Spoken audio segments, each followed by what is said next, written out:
And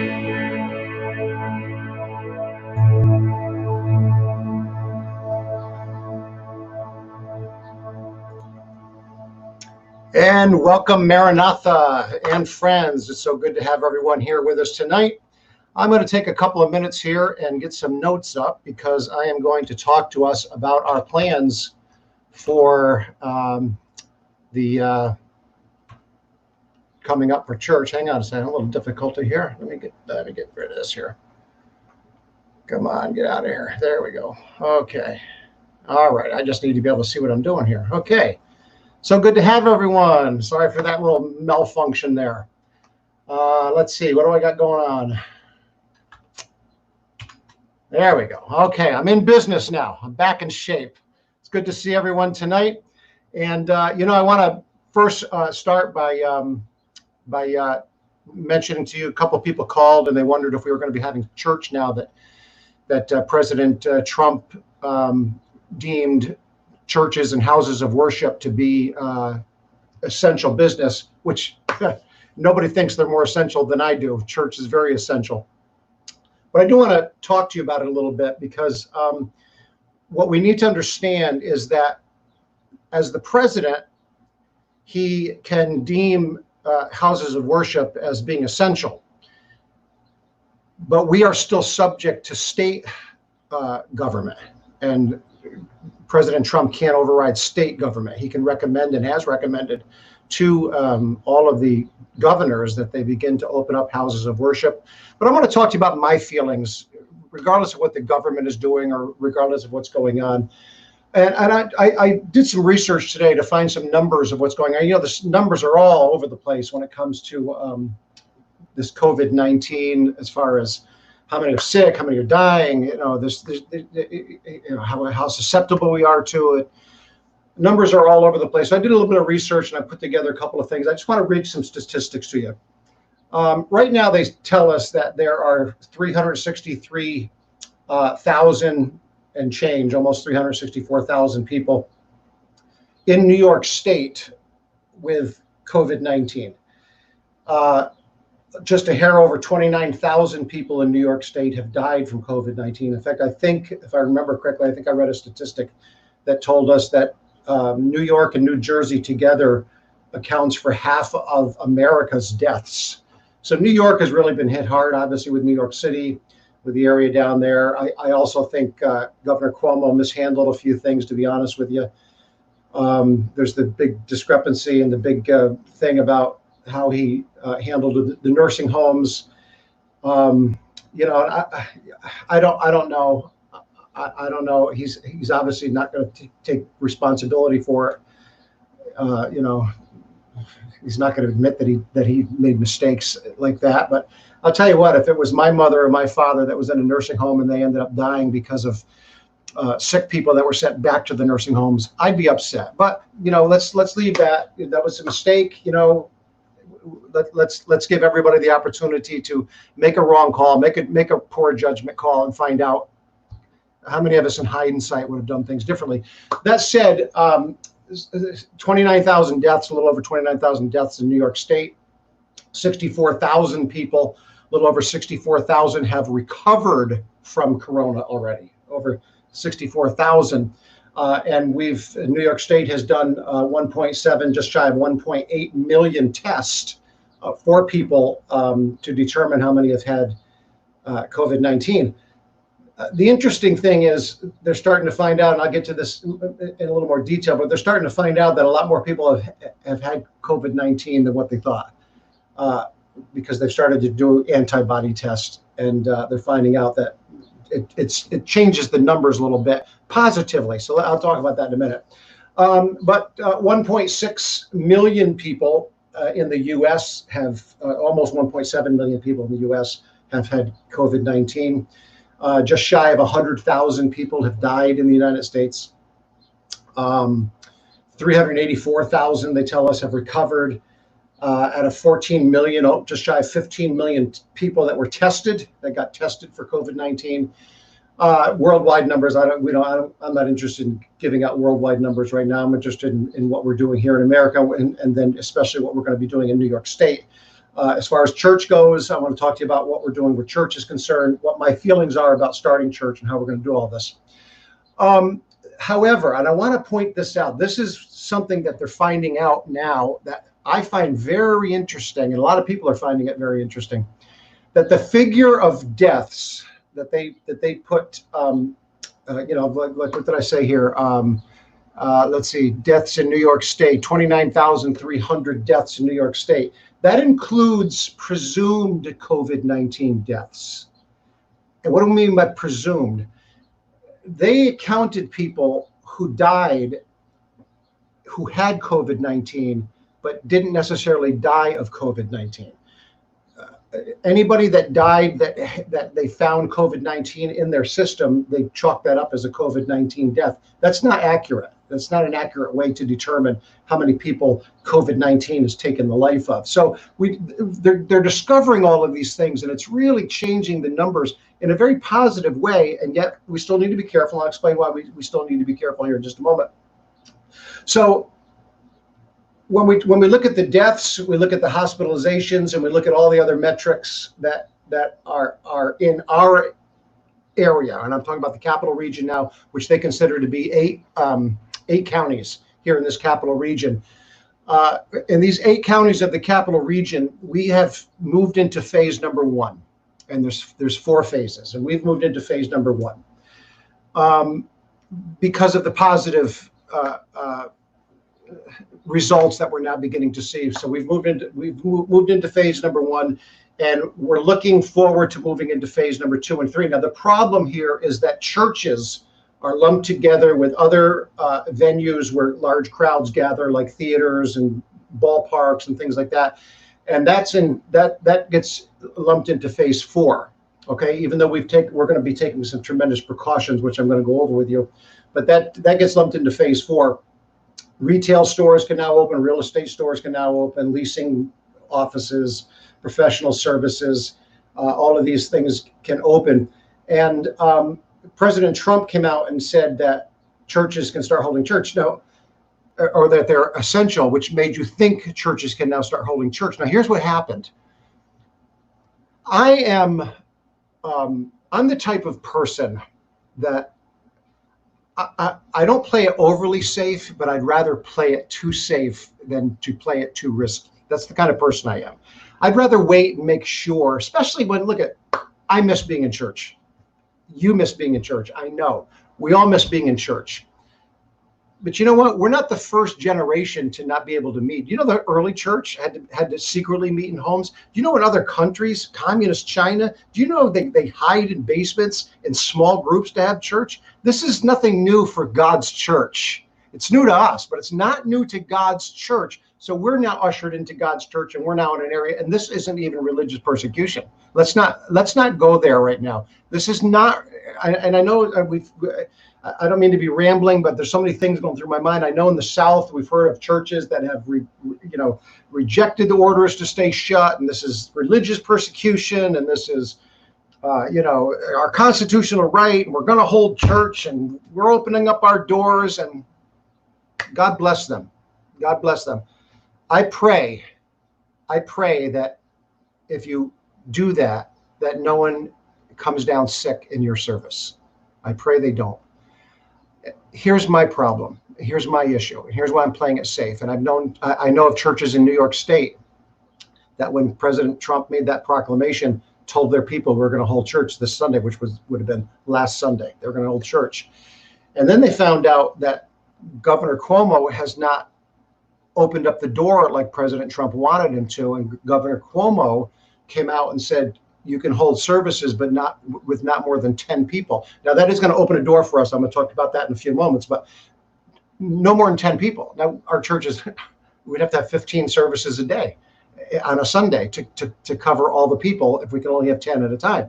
So that said, here's my problem. Here's my problem. Before I even knew, when I heard President Trump say what he said, I didn't hear Governor Cuomo say you can open church with 10 people. I knew New York State wasn't for it. I did not even leap at or lunge at the thought of holding church right away, because I personally am not totally comfortable. Here's why I'm not comfortable. There's two reasons I'm not comfortable.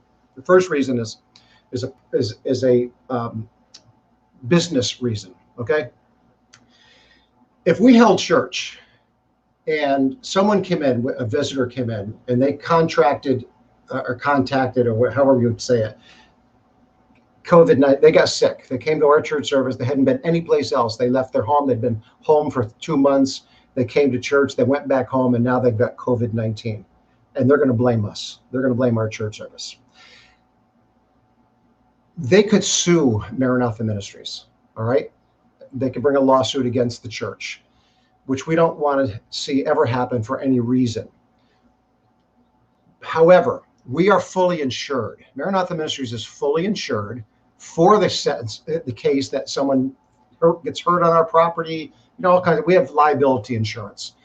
That said, what a lot of people don't realize is if you are doing something that the law does not permit, the insurance company does not have to abide by its contract with you. Which means if someone came in here, if Governor Cuomo said you can have 10 people and we had 75 people or 50 people, even if we cut it back to 50 people and someone got sick and they brought a lawsuit against us and we went to our insurance company and the insurance company said, well, you're only supposed to have 10 people. You had 50 there. You broke the law. We're not responsible for this. We lose everything. We would lose our building. You talk about not having church in a building anymore. We wouldn't have a building. I would lose, this house would be gone. My career would be gone. We would lose everything. Okay. That said, that's not what I'm afraid of. Okay. If it was religious persecution and everybody else could meet, but churches still can't, and it was obvious religious persecution, we would stand up for our constitutional rights. We would hold church. And if it brought a lawsuit against us, we would trust God. I'm not afraid of that. You know what I am afraid of? I shouldn't say afraid of, but you know what I don't know how I would handle, really, I don't know how I would handle it, is if someone did come to church and got sick and died. How do I look that wife in the eyes when her husband passed away and tell her we were going to have church no matter what? How do I do that? How do I look at a teenage girl whose mother got sick and died, or father got sick and died, or brother or sister sick? How do I look at that teenage girl and say, we needed to have church? I can't do that, folks. It's not worth it. You know what? These doors are going to be open. I've been saying June 7th. It's not going to be June 7th. It's looking now like phase 4 isn't going to happen until towards the end of June. You know what? We can go 4 more weeks, 4 more Sunday services without meeting. We can do this 4 more times. We can. 5 more. We can do this. Listen, I miss being in church too, but listen to me. I get up on Sunday morning, I put on YouTube, I listen to Jameson and Erica sing the songs. My wife and I worship. You should see the first lady. God bless her. Oh, they start singing those songs and she gets up out of her chair and she's raising her hands and tears are coming. I'm choking up, picturing her doing this. Is in our sitting room where we're watching church. Jesus is in that room touching us and blessing us, and I preached the sermon the night before and I still feel God when I'm listening to it the next day, even though it's me and I know what I'm going to say. I feel, listen, I can do this. We can do this. If it takes 4 more weeks, 5 more, we can do this. It's not worth risking someone's life, or so, even if they survived the sickness and possible hospitalization and ventilators. Is it worth it so we don't have to do this for 5 more weeks? Is it worth it? It's not to me. It's really not to me. And so I immediately didn't even lunge at the thought of getting back to church this Sunday. And I know churches did. And what happened was in fact, I know one church sent out all the information of what to expect when you walk through the doors and how they're going to go about it and what's going to take place and all of this stuff. And everybody, you can imagine how excited the church was. And then the night before, they started doing some research and they found out we can't just open up our church building to the whole congregation like we used to right now. And they had to get back on and contact everybody and say, we're not having church tomorrow. How disappointing was that? I think I did the right thing by just waiting, and I think I'm doing the right thing by continuing to wait. And I hope if you don't agree with me, I hope you trust me that I've prayed about this. I've sought God over it. I want to do the right thing. I want to do the honorable thing. And I'm going to tell you, this might sound crazy. You might think I'm crazy, but there's one thing that makes me realize that right now not having church is the right thing. And what that is, believe it or not, there's no baseball. Wait, what's that got to do with church? Listen to me.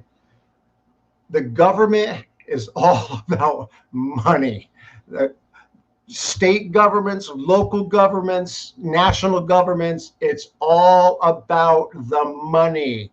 And when you see rules and laws shutting down Yankee Stadium, listen, when 9/11 happened and those twin towers crashed and the plane went down in Pennsylvania and into the Pentagon building, they did not miss a baseball game. They didn't cancel. They just kept going. They kept things as normal. They kept playing. They've shut down football. They've shut down basketball, professional. They've shut down baseball. You talk about money. You talk about revenue that they're losing. If they're shutting down baseball, there's something else wrong here. And it's not just a gimmick to shut churches down.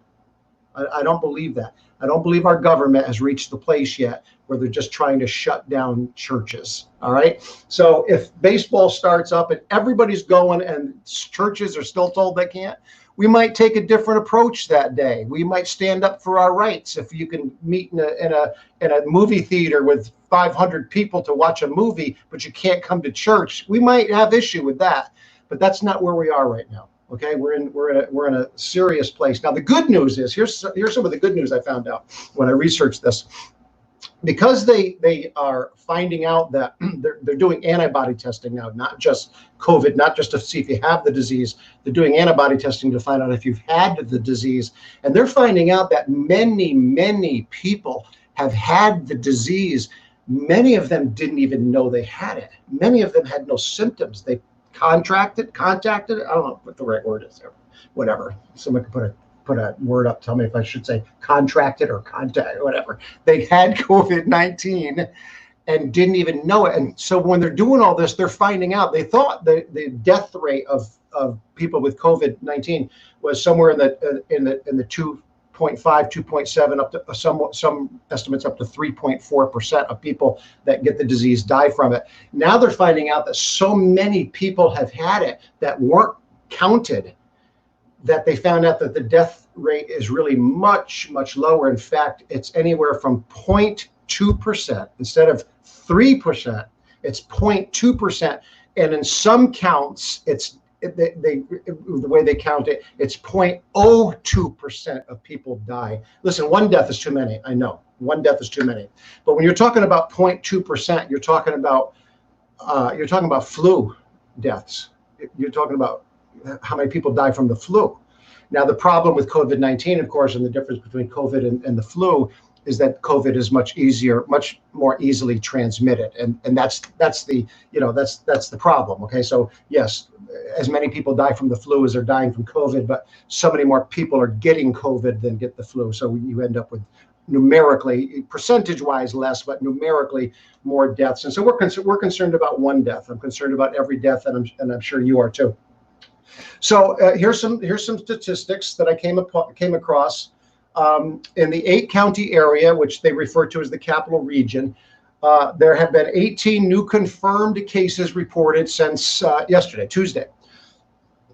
Half of those 18 were in Schenectady County. So 9 new people confirmed COVID cases in Schenectady County, with a total of 1,450 recoveries in Schenectady. So as of Tuesday evening, last night, there have been 4,340 total confirmed cases in the region, not just Schenectady, in the region of these 8 counties, which I think is 1 point something million people. So in our area, we haven't been really hit that bad, which I thank God for. 4,340 people out of 1.2 million people isn't that bad. And what's more encouraging than that is that only 242 people have died in our region of 1 point something million. Only 242 people have died from COVID. Again, one death is too many. And to the family who one of those 242 represent, that's not a good statistic to them. And I grieve for them. I feel for them. But on a whole, you realize that this area has not been hit very hard by COVID-19, which I'm very happy for.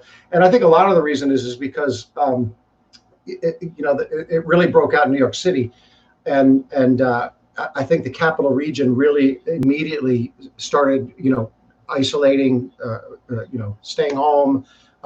We went to mask very quickly. I feel very awkward wearing masks, but I wear masks whenever I'm out, and I'll talk about that in a moment. But at this point, in fact, Sheriff Craig Apple, he's the Albany County Sheriff. He said, I think in yesterday's report, he made this statement, which is sobering. Also, he made this statement. He said, at this point, more people in the capital region are dying from drug overdoses than COVID-19. Drug overdoses. More people are dying. So if we're really worried about dying, we need to pray for drug addictions. And incidentally, let me ask you to pray for a girl named Nicola. Nicola. Her name is Nicola. I met her on our church porch the other day. If you're familiar with our church building, if you're in the back of the building and you're looking at the platform area, you have the handicap ramp, disabled. I'm using wrong terms. Forgive me. You have the ramp, and then as you go towards on the same side of the building towards the platform, you have that other front door that goes out to the side. Well, at that side is a little stoop, a little porch, and then to the right of that, between that porch and the back door of the garage, is another little porch. And someone came over there mowing the lawn, and they contacted me. They said, "Hey, looks like someone's hanging out on the back porch back there." I thought, someone hanging out on the back porch? What are they there for? So I went back and looked, and I saw a girl. I looked out the window, and I saw a girl and a guy sitting there. And I got to be honest, I was a little bit leery. I was by myself. I wasn't sure who they are. What are they doing? Am I in putting myself in danger by confronting them? What should I do here? I did what I consider to be wise when we're not sure what to do, especially when it's not an emergency situation. I left it alone for a little while.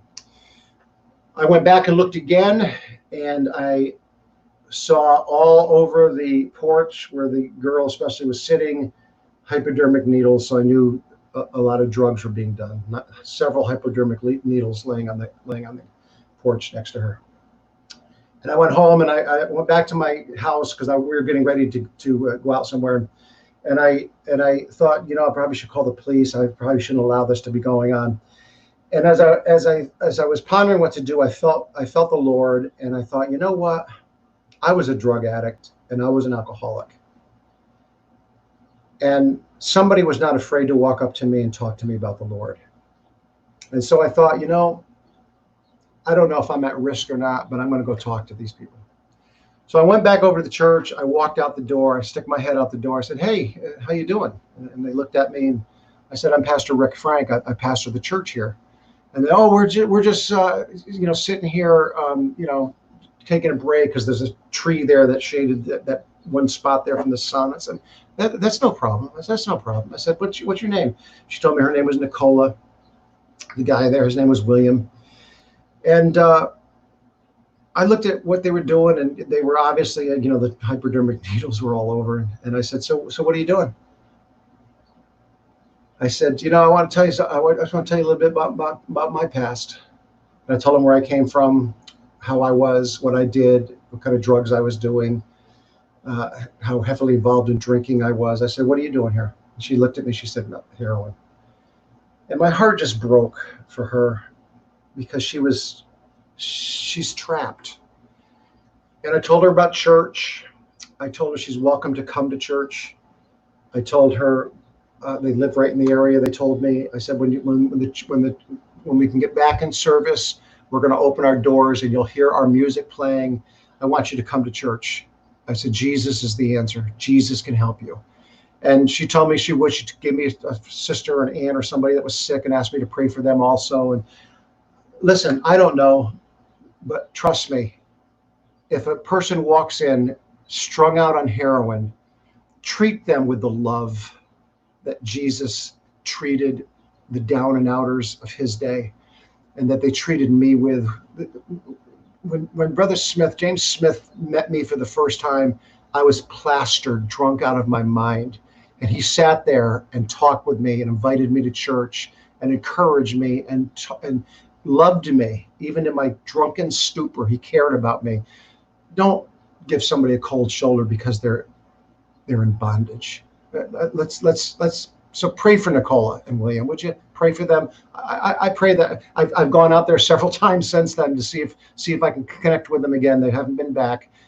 But I pray that they would stumble into our church. I pray that she'd get just high enough to just stumble in, not even know what she's doing, so that we can connect with her and get her delivered. This stuff's going to kill her. Anyway, how did I get off on all that? Oh, I got off on that because Sheriff Craig Apple said more people are dying from drug overdoses right now in the capital region than that are dying from COVID. So we've got a more serious problem than COVID.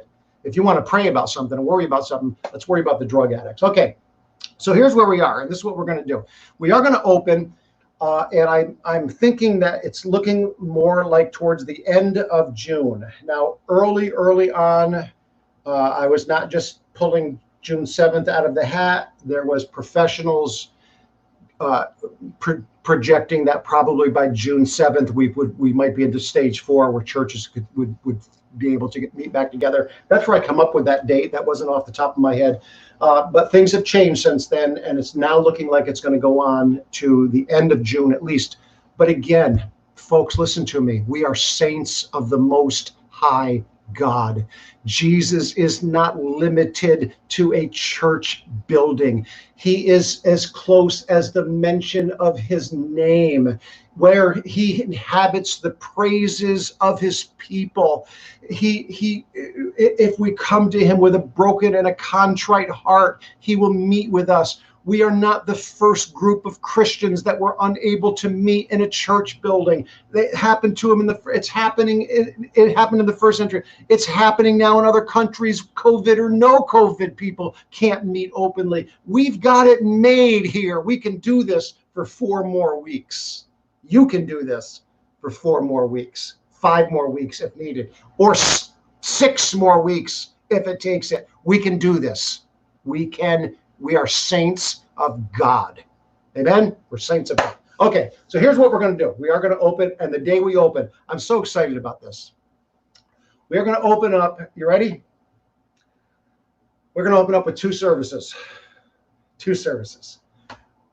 And this is, initially, it's for the sake of being able to social distance. We're going to set up our chairs in such a way that there'll be groups of 4s and groups of 6 chairs, all social distance. So larger families can sit in a group of 6. Smaller families and single people or couples can sit in a group of 4. And if there's somebody sitting in a group of 4 and there's still a chair available, you don't take it unless you're part of that family. You go find another group. But by going to 2 services, we will certainly be able to split our congregation, have plenty of room to maintain social distancing. I think what we're going to ask, and this is not a law, but I think we're going to promote we're going to have 2 services. One's going to be at 8:30 a.m. on Sunday, and one is going to be at 10:30 a.m. on Sunday. I've contacted Sister Jen McCurry. God bless her. What a sweetheart she is.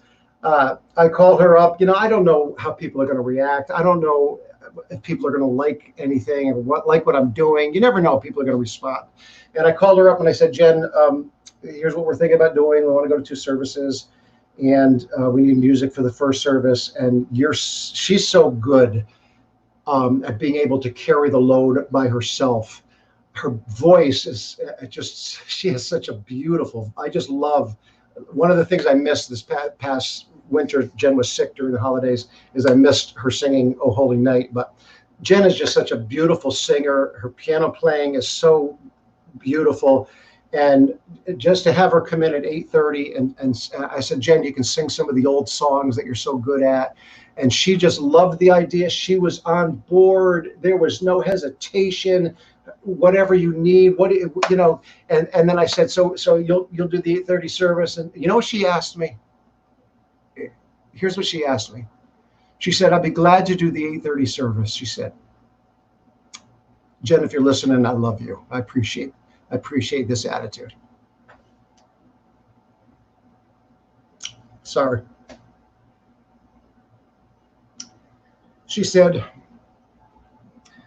even though I come at 8:30 for the service, can I stay and play with Jameson and the rest of the musicians at 10:30? She wants to stay for both services to be part of the music. And I said, of course you can.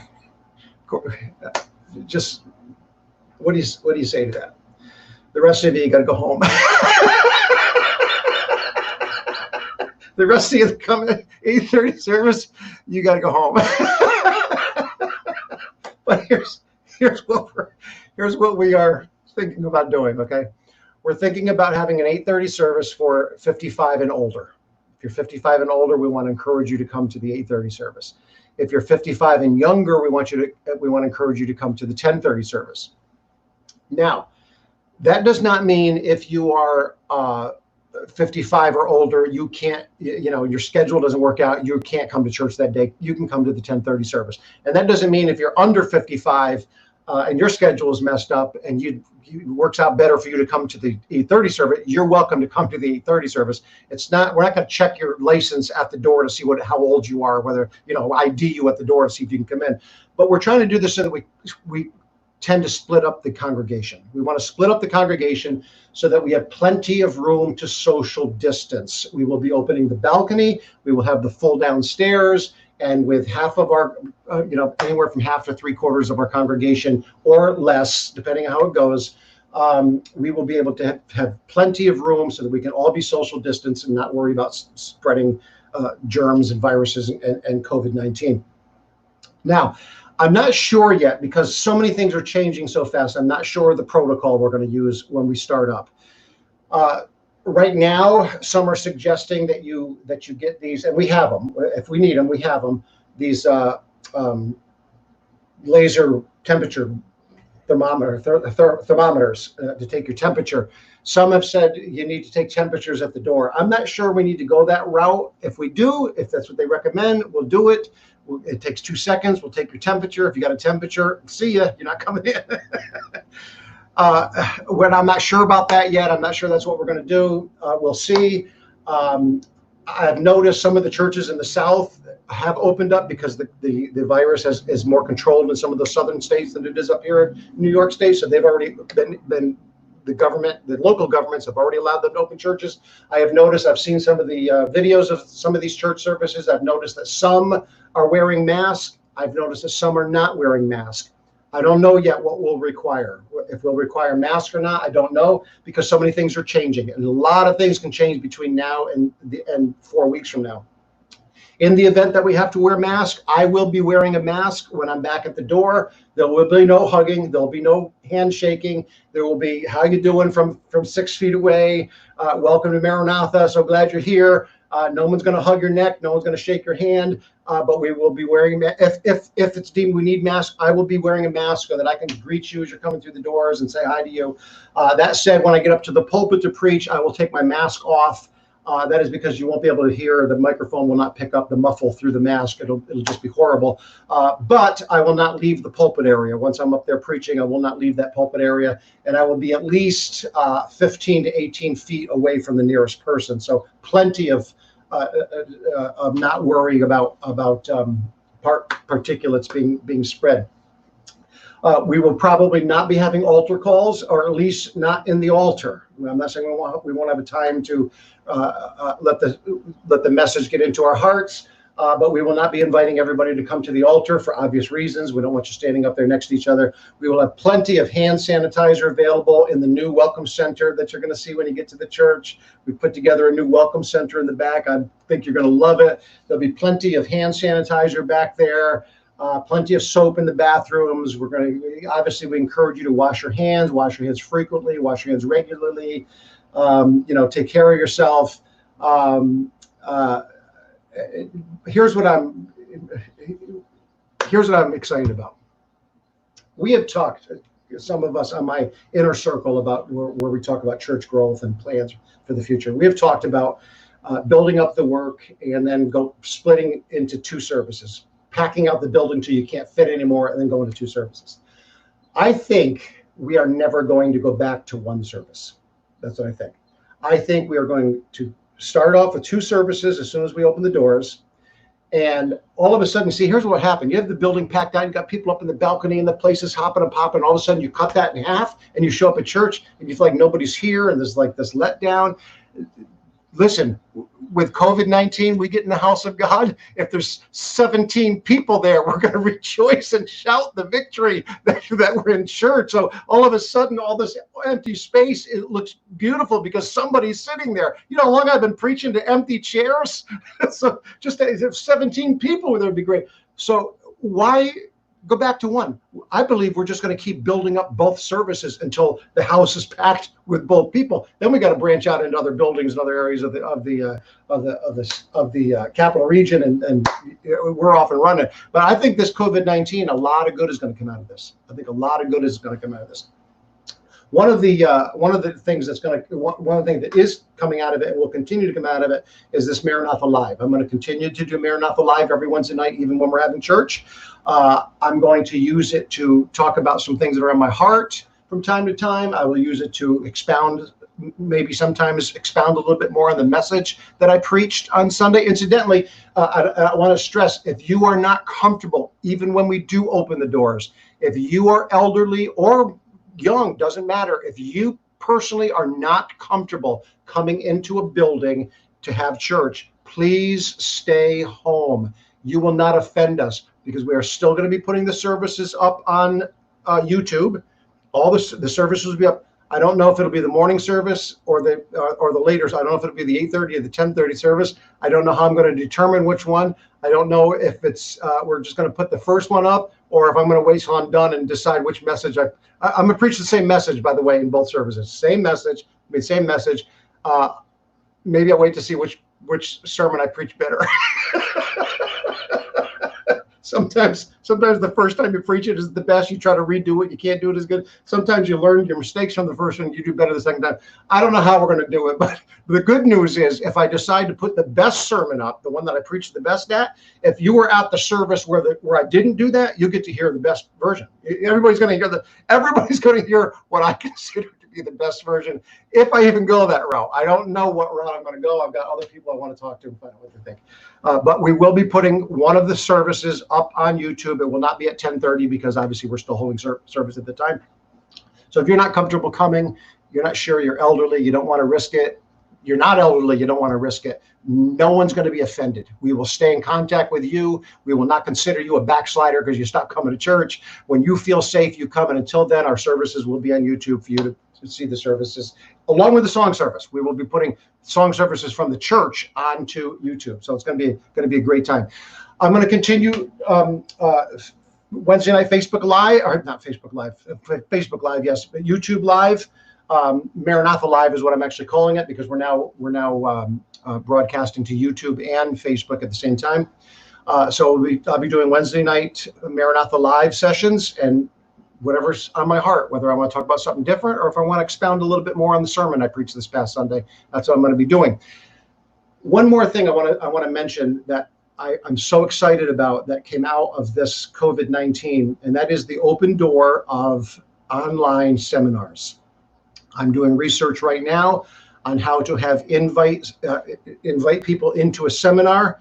And one of the things that I have wanted to do for so long and have not known how to do it is to have discipleship classes, deeper life classes, Christian education classes to help us really become discipled.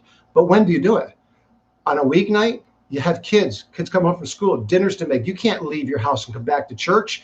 It doesn't work. The whole congregation wants to come. You hold a Wednesday night service for some kind of training, and you have 12 people that show up because 40 others wanted to come, but they couldn't. They didn't get home from work on time. They got kids they're making dinner for. They couldn't get a babysitter. So we can do things online where you can log in. And if you can't log in while it's going on live, you'll have access to look at the recording. So there's all kinds of teachings now that we're going to be able to get into your hands by way of social media, by way of Zoom meetings. I am thrilled that this avenue has been opened up. And listen, I'm in my 60s, okay?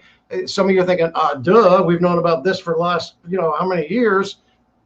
Not me. It took COVID-19 to knock this sense into this head, but thank God it did. Thank God I'm willing to bend and willing to learn and willing to try, and I've got now a nucleus of people around me that are really going to be able to help me, who have been doing this kind of stuff on their jobs for quite a while now, long before COVID-19, in fact. So I hope this helps you understand why we're not holding church yet, why we're not getting back into the building just yet, why we're probably at this point looking at towards the end of June at the earliest. I'm sorry to say that, but again, saint of God, you can do it. You can do this. Do you hear me? Say that. I can do this. I can survive. This is nothing compared to what the early church went through. This is nothing compared to what churches are going through in other nations today. I can do this. It's opening up. Get together.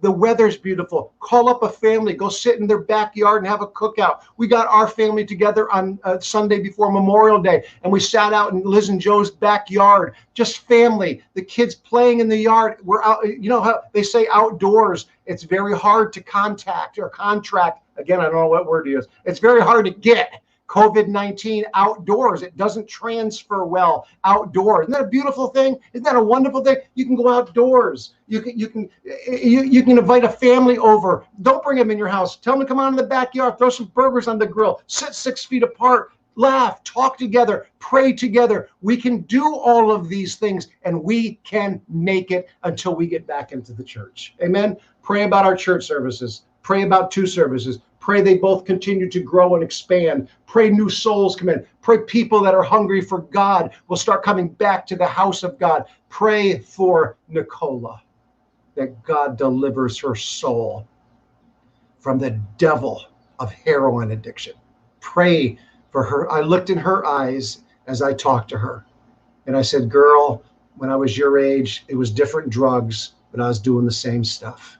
You can be free from this. Pray that she'll come and get set free. And not only her, but so many others that need Jesus. There's bigger things to worry about than, are we going to get back into church this week or 4 more weeks? There's bigger things to pray about. Let's pray for souls. Amen. God bless you. Thank you so much. Let me just see if anybody's thrown out a question that I might need to refer to. Let's see. Edwin. Edwin. Pastor saying stay at home. Times have changed. Oh, dear. What are you going to do? Yeah, the times have changed, huh? All right. For your safety, God is able. We'll get back to the house of God. We'll have a revival. God bless you all. You are dismissed in Jesus' name. Don't shake hands, but call somebody and say, praise the Lord, and get together with somebody and have a meal outside on a beautiful afternoon. God bless you. Thank you for tuning in tonight.